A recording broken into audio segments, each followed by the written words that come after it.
भाई और बहनों, मातृशक्ति को नमन। स्टूडियो में आपका हार्दिक स्वागत है, अभिनंदन है, सत्कार है।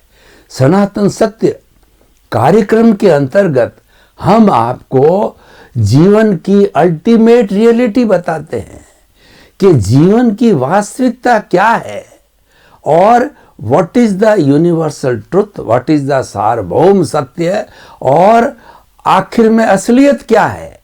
असलियत हम आपको देना चाहते हैं, क्योंकि हमने असलियत की बात क्यों कही कि हमने कुदरती रचना और कुदरत के कानून के अंतर्गत स्टडी करके ऐसे ऐसे एपिसोड तैयार किए हैं जिससे कि आपकी जीवन की दिशा बदलती है। कहा जाता है दिशा बदल दो दशा बदल जाएगी, और जैसी दृष्टि वैसी सृष्टि, और नज़र बदल दो नज़रिया बदल जाएगा। तो हमें अपने एटीट्यूड को बदलना है, हमें अपने चिंतन विचारधारा समझ को बदलना है। जो दिशा गलत चल रही है उसको सही दिशा में लाना है, जिसको सम्यक दर्शन कहा जाता है, वो हम आपको इस कार्यक्रम के अंतर्गत देना चाहते हैं, वो भी अलग अलग एपिसोड्स के माध्यम से। तो आज हम बहुत सुंदर विषय लेकर के आपके सामने प्रस्तुत हो रहे हैं। हमारा विषय है घाती कर्म अघाती कर्म। देखिए, सबसे पहले कर्म किसे कहते हैं? कर्म एक जो है बड़ी सत्ता है। अगर कर्म सिद्धांत को धार्मिकता से या आत्मा के साथ से निकाल दिया जाए तो वह धर्म शून्य हो जाएगा, क्योंकि जब कर्म ही नहीं रहेंगे तो उसके बाद के अंदर तो आत्मा इस दुनिया में रहेगी नहीं, इस शरीर में रहेगी नहीं, तो हमारे कौन बात करेगा और क्यों करेगा? वो तो शाश्वत सुख प्राप्त करके और मुक्ति को चली जाएगी। तो ये कर्म जो है एक ऐसी शक्ति है जिसको कि हर धार्मिक ग्रंथ ने माना है, और जैन परंपरा के अनुसार जो है धर्म एक पौद्गलिक वस्तु है, ये चतुष्पर्शी है। हमारे इस पूरे ब्रह्मांड के अंदर चतुष्पर्शी और अष्टस्पर्शी दो तरह के पुद्गल परमाणु होते हैं, और अष्टस्पर्शी को हम जो है वो कुछ वैज्ञानिक पद्धति के द्वारा देख सकते हैं, और हमारी आंखों से भी दिखाई देता है कि अष्टस्पर्शी होता है, उससे ये सड़क बनती है, मकान बनते हैं, और ट्रेन बनती है, हेलीकॉप्टर बनता है, सभी तरह की जड़ चीज़ें हैं, वो सारा उस पुद्गल से बनती वो अष्टस्पर्शी होता है। चतुस्पर्शी की विशेषता क्या है कि वो आँखों से दिखाई नहीं देता है, और किसी भी दूरबीन से उसको नहीं पकड़ा जा सकता है, और विज्ञान की भाषा में बात करें तो वो मासलेस पार्टिकल होते हैं। इसी कारण जन्म जन्मांतर से जो आत्मा के साथ में कॉजल बॉडी यानी उसका चिट्ठा, पुण्य पाप का चिट्ठा, दबी हुई भावनाएं, जो भी कर्म अच्छे या बुरे किए हैं उस चिट्ठे को कार्मण शरीर कहते हैं, कर्म कहते हैं, कर्म रज कहा जाता है। और जैन परंपरा के अनुसार है उन मूल कर्मों को 8 भागों में बांटा गया है। 4 जो कर्म हैं वो घाती कर्म कहलाते हैं, और 4 कर्म हैं वो अघाती कर्म कहलाते हैं। और इनका और विस्तार के अंदर वर्गीकरण करें तो इसकी उत्तर प्रकृतियाँ यानी सब क्लासिफिकेशन है 148 टाइप का होता है। तो हमारे पास इतना अब समय नहीं है कि उस क्लासिफिकेशन में जाएं, तो हम तो मुख्य रूप से जो 8 कर्म हैं, 4 घाती और 4 अघाती का आज विवेचन करेंगे। घाती जैसा कि नाम है, ये घात करता है।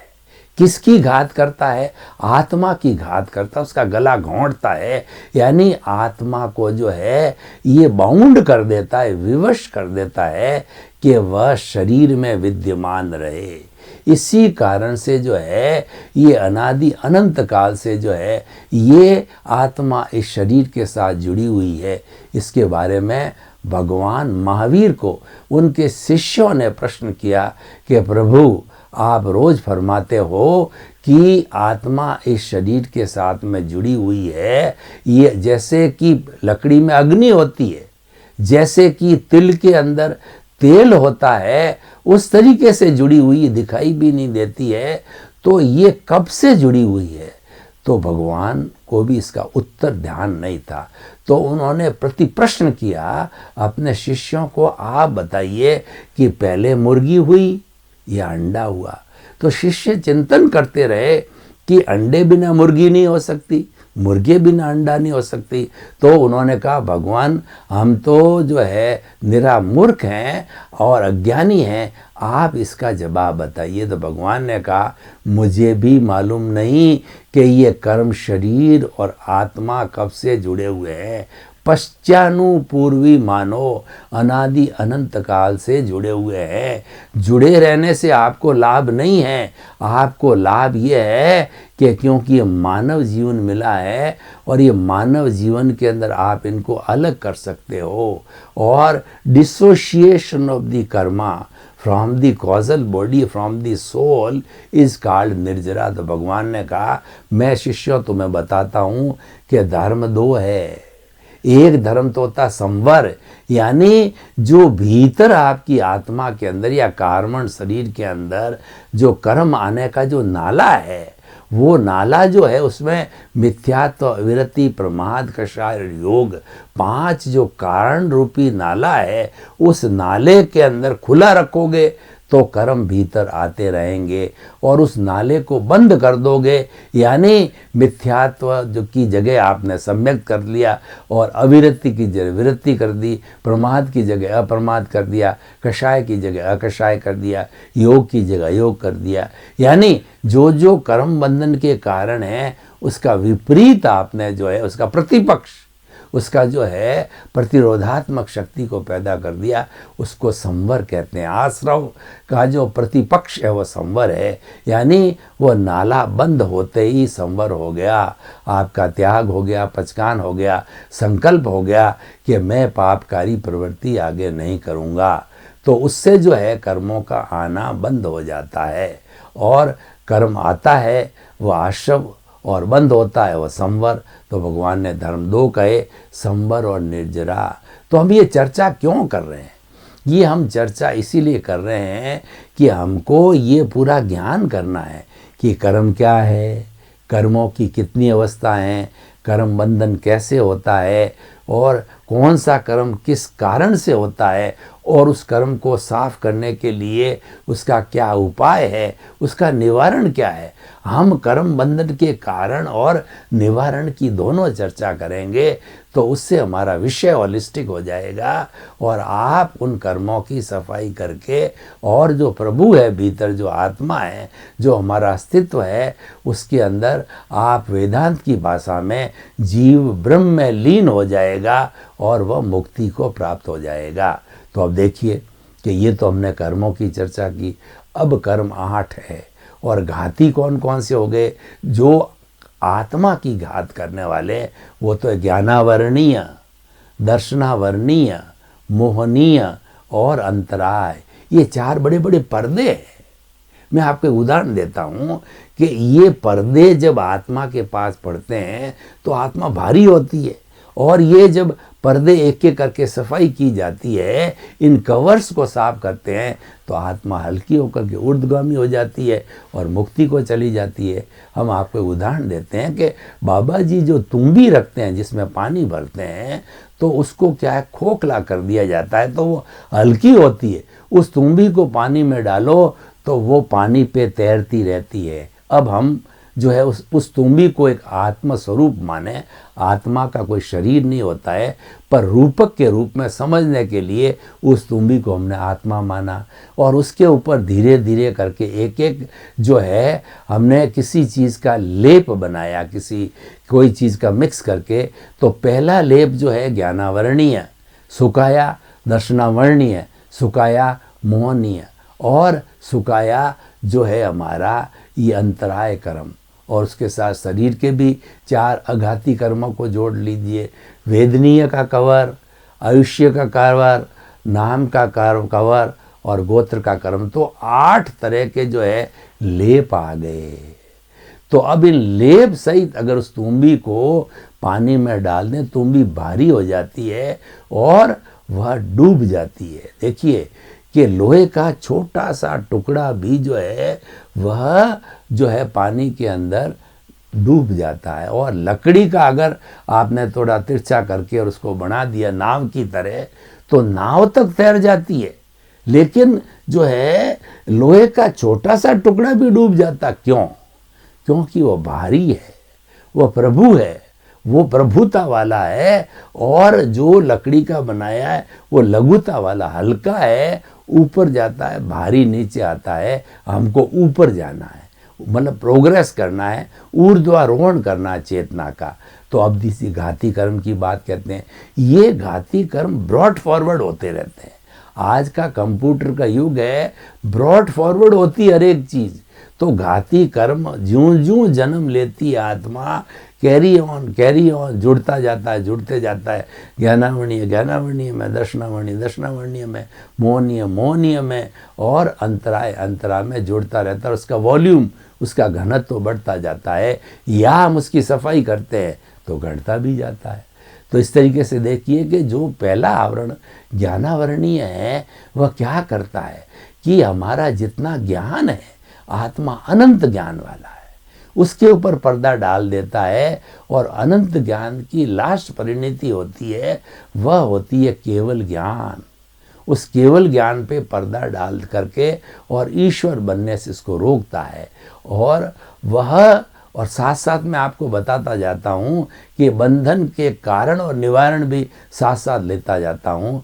तो ज्ञानावरणीय कर्म का बंध क्यों होता है कि हम किसी की ज्ञान में कोई भी जो अवहेलना करते हैं। ज्ञानी पुरुष कौन होते हैं? अरिहंत है, सिद्ध है, आचार्य है, उपाध्याय है और शुद्ध साधु है।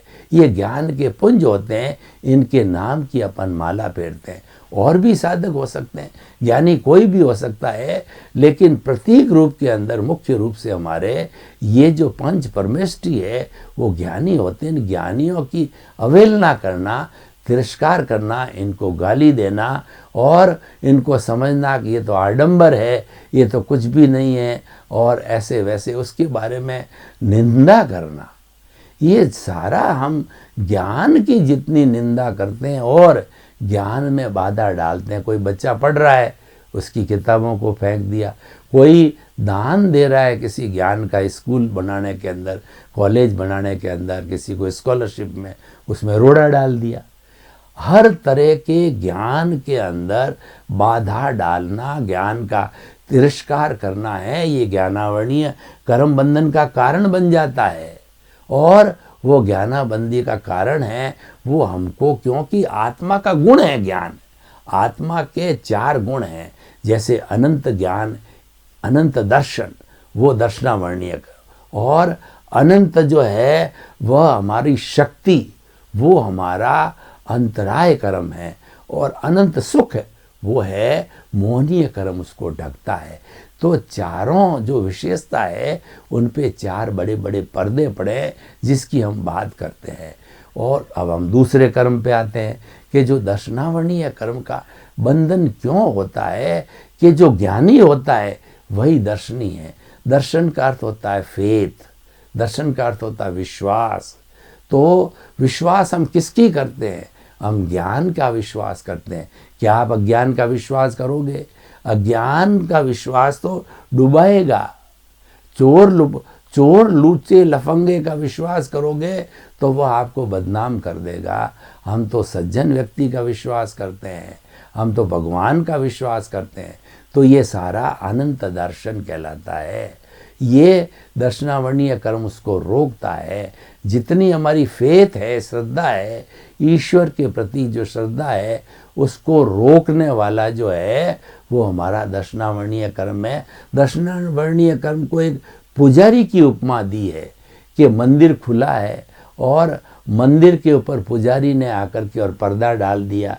अब पुजारी जी दर्शन कराओ, वो कहता समय हो गया, वो भगवान के दर्शन नहीं होने देता।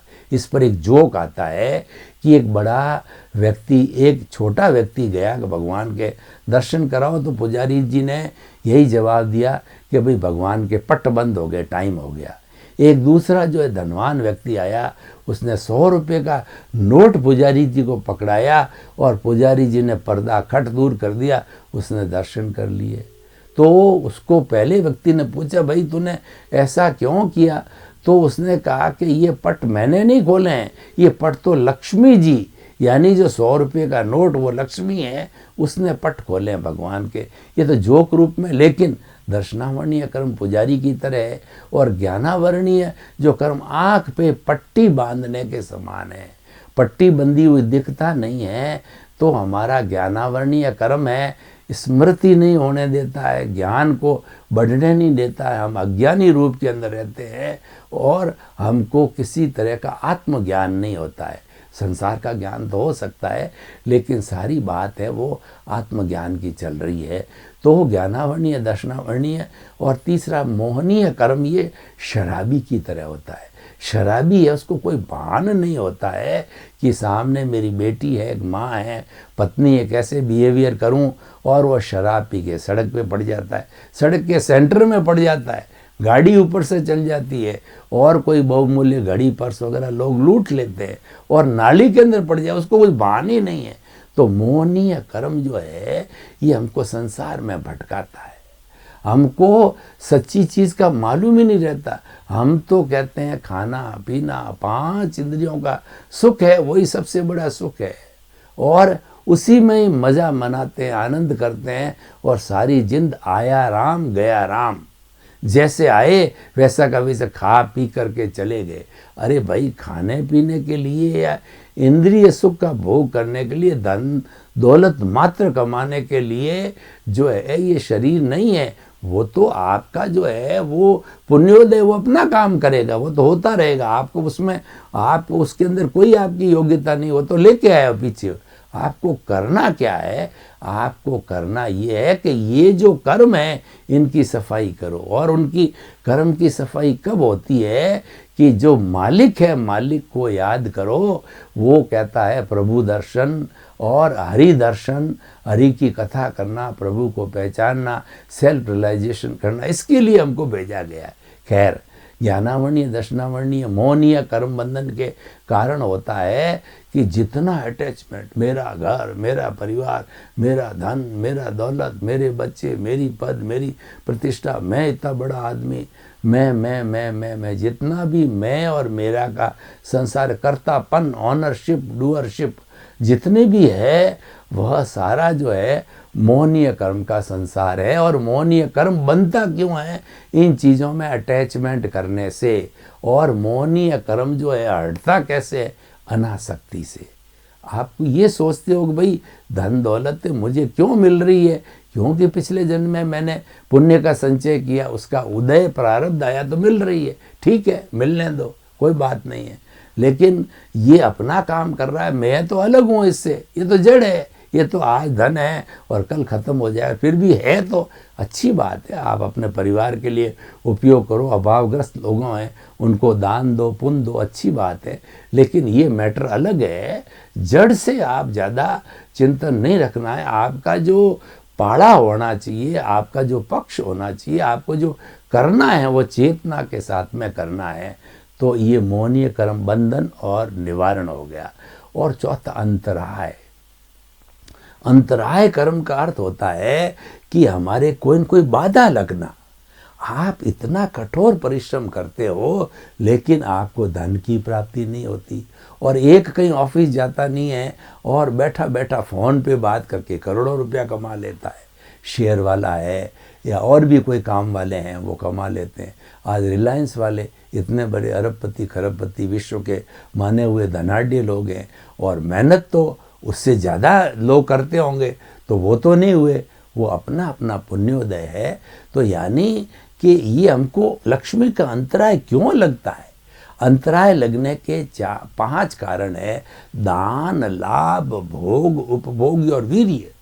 ये इसमें हम बाधा डालते हैं। कोई दान देता है, उसको आपने रोक लिया, ये दानांतराय। और लाभांतराय, दो के बीच के अंदर अपना लाभ का अपना हिसाब किताब कर रहे हैं, आपने रोड़ा डाल दिया, दोनों का MOU एग्रीमेंट ख़त्म करा दिया, ये लाभ। और भोग का मतलब आप जो प्रतिदिन बार बार जो भोजन है वगैरह पानी है जो प्रतिदिन यूज़ करते हो वो आपके सामने पड़े हैं, ड्राई फ्रूट्स पड़े हैं, सब कुछ मिठाई पड़ी है, परंतु डायबिटीज़ नहीं खा सकते। ये है भोगांतराय, उपभोगांतराय कि जो चीज़ हमेशा काम में लीजिए। घर है, ज्वेलरी है, घर में कोई दादा आके बैठ गया, अरे घर आपका और दबा के वो बैठ गया, आपको धक्के मार के बाहर निकाल दिया। ये क्या भोगांतराय है। और वीर्यांतराय का मतलब है ताकत नहीं, शरीर में ताकत नहीं, बोलने की ताकत नहीं, आत्मा की ताकत नहीं है। ये अंतराय हम किसी को देते हैं, हम किसी प्राणियों को इन चीज़ों का तकलीफ़ देते हैं तो जैसी करनी वैसी भरनी। तो इसीलिए हमने किया है, एज इट इज़ हमको मिलता। ये जो कुदरत का कानून जो हम बात करते हैं वो ये कहता है कि ध्वनि की प्रतिध्वनि होती है। खुले कुएं के अंदर आप थे, आवाज़ लगाओगे कि तुम चोर हो तो भीतर से आवाज़ आएगी तुम चोर हो, और तुम उसको कहोगे तुम अच्छे व्यक्ति हो तो भीतर से आवाज़ आएगी। ये जो आप करके आए हो उसकी प्रतिध्वनि है। कुदरत कुछ नहीं करती है, कुदरत अपन पे कोई बुराई नहीं लेती है, वो तो आपका किसी से हिसाब किताब उसको लाके खड़ा कर देगी। जैसे मेरा आपसे हिसाब किताब है तो मैं चेक दूंगा, चेक लूँगा और ये चलता रहेगा। तो कुदरत यही करती है कि आपको पता नहीं कि पिछले जन्म में किससे क्या व्यवहार करके आए हो, आप तो भूल गए, लेकिन कुदरत नहीं भूली है। कुदरत उसको ला करके खड़ा कर देगी, बहन के रूप में, बेटी के रूप में, भाई के रूप में, ऐसे। तो ये चार घाती कर्म जो आत्मा के साथ जुड़े हमने बात करी। अब समय की अल्पता को देख के हम अघाती कर्म की बात करते हैं, शरीर से जुड़े हुए हैं, प्योरली मनुष्य शरीर से जुड़ा हुआ है।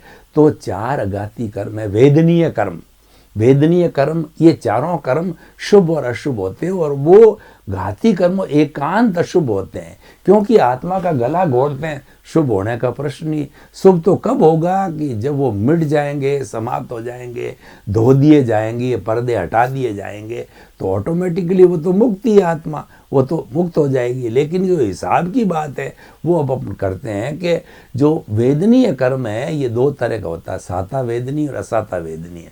जो साता वेदनीय होता है ये जो है एक जो है शहद लगी हुई चाकू की तरह है, कि शहद लगा हुआ चाकू जब हमारे जीभ पे आता तो मीठा मीठा लगता है, और थोड़ा अगर तेज चल गया तो जीभ को काट देता। उसी तरह से हम कभी बीमार पड़ते हैं तो असाता वेदनीय, और हमारा शरीर स्वस्थ रहता है, बिल्कुल अच्छा काम करते हैं, ये साता वेदनीय है।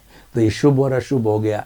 ये शुभ और अशुभ क्यों होता है? हमने पिछले जन्म में किसी भी प्राणी को दुख दिया है या सुख दिया है। सुख देने से शाता वेदनीय, अशुभ करने से अशाता वेदनीय है।